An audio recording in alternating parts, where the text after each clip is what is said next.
Hello, Sinkers here with a GTA 5 video. It's been a while since I've made a GTA Online video, or GTA 5 video, it's a few years.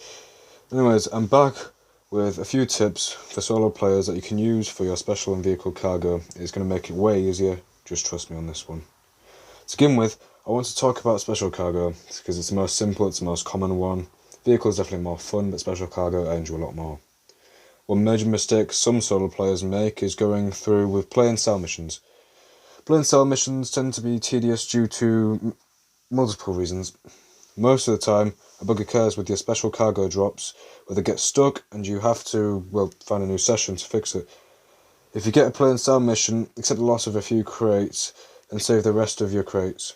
Sadly, I lost the clip that I was going to show you, which is quite depressing. But in that clip, I lost 2 crates, which is equivalent to $64,000 I could have earned. Now, I got quite lucky because normally it's about 5 or 6 crates, which is about $160,000 loss and about 30 minutes of grinding lost. If you're really quick, it's 30 minutes, but normally it could be like 50. Or you can get extremely unlucky and you can lose like 200,000 plus worth of crates, which is just really sad and really just does not help you at all when you do this. The next trick I'm going to show you is demonstrated in this clip. If the mission you are playing involves a cop ambush where you get a wanted level, you can call Lester to remove your wanted level, and the cops will despawn, and they will not bother if you take the crates. This is especially useful for solo players that just want to save time and don't want to deal with the cop ambush missions. I find them pretty fun, but when I just want to grind, I can just call Lester and they will despawn pretty much immediately. As you can see, the police don't really care if I pick up the packages, and mostly they just either drive off or completely despawn. As long as you don't kill them or try to harm them, they won't really stop you at all. It's, like I said, very useful for solo players trying to save time. The next thing I want to discuss is how many crates you should be buying at the same time. Buying 3 crates at the same time saves a lot of time in grinding. If you have a buzzard or an oppressor, it doesn't matter whether it's Mark 1 or Mark 2 as long as it goes quick. The professional made a video about this and he proved it with some maths and calculations. If you want to see that video, because I'm sure he's going to cover the more orthodox things you're going to learn. For me, I'm just giving you tips that you might have not heard, you could have. But either way, I'll link his video in the description so you can see it yourself. This tip is going to help solo players that are new to special cargo. So if you already have a medium or large warehouse, you can skip this tip. Medium warehouses are amazing for solo players because they're the best of both worlds. It's easy to solo sell a full warehouse of a medium warehouse.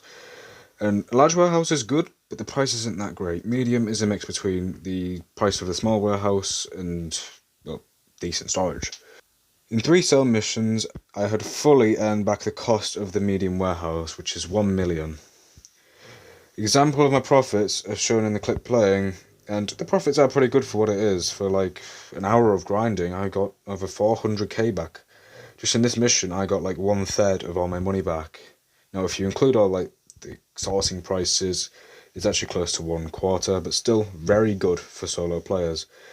If you're really skilled or you have the Oppressor Mark 2 and you're really quick, you could probably do a full warehouse sell, which is somewhere around 700,000 for the medium warehouse. And if you eventually get a crew, you can upgrade to a large warehouse and just earn a lot of money.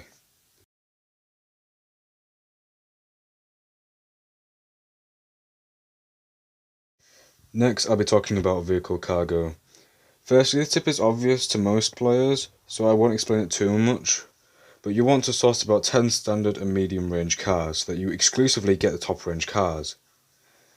You should probably sell the top range cars immediately so you don't keep getting like standard or medium range cars again. But the only time you don't want to do this is if you have multiple. I know this is a solo video, but if you have multiple people, you might want to start thinking about collections. Collections is extremely easy to do with this method. Just be aware that eventually it will start rolling over if you keep storing too many cars. So get the collection out there pronto. As you can see in this clip, I'm driving the X80 Proto. I got this first try after doing special cargo. So the first time I sourced a vehicle cargo mission, got this immediately, sold it for 80k.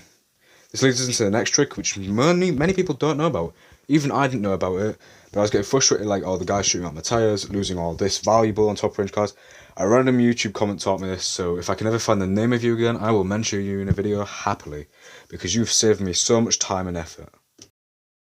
So the final tip I'll be giving you for vehicle cargo is the 4 wave method. This is what I was talking about, the comment teach me this. In this clip, I'm selling the X80 Proto that I've just gotten in, and while I'm customizing it, I'm like thinking like, oh, these guys are gonna shoot me out, then remember the comment that told me, I'm sorry if I sound like very sloppy here, I'm actually off script, and I'll be back on script in a second. But basically, when the enemies first spawn, you want to get out of your car immediately, because there's 4 waves of enemies, sometimes 5, but most of the time it's 4. You want to kill these 4 waves of enemies, and you'll be free to drive. In this clip, I'm going to turn back on the audio. I'm just going to let you watch what happens, just to prove that it works. So after I've killed these guys, you'll see how easy this is for me, and my car value only dropped by a few thousand because I accidentally shot it when I'm trying to shoot the enemies.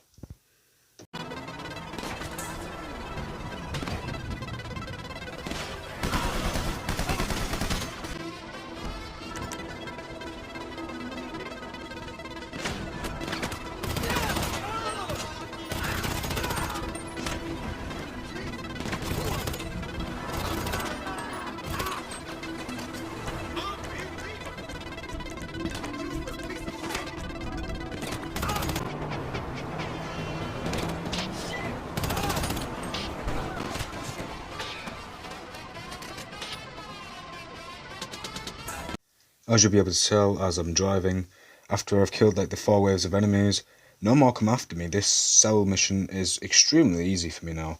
It's just 380k. I believe you should use this because, well, it makes your life easier. This wouldn't work in public lobbies if you're trying to get that rival bonus and all the extra public bonuses you can get now with the update where you could do this in invite-only sessions, because griefers and that kind of crap. But if you're an invite-only session, this is the best way, I'd say, to do vehicle cargo. Yes, it takes up more time, but your end value is going to be a lot higher, and it's going to make your life so much easier. Thanks for watching this video. If you like the video, like and subscribe. You don't have to subscribe, but if you want to boost this video to other grinders so we can overcome all the griefers and GTA can be more fun for everybody, liking and commenting, even subscribing, that will boost the video to everybody else. But if you don't want to do that, no pressure. I hope these tips help you, because they've helped me. If you have any constructive criticism, leave it. Even if you say, oh, terrible audio quality, do this better next time. Tell me, because I will take your considerations at heart and I will try and make my content better. Thank you for watching. Have a nice dinner.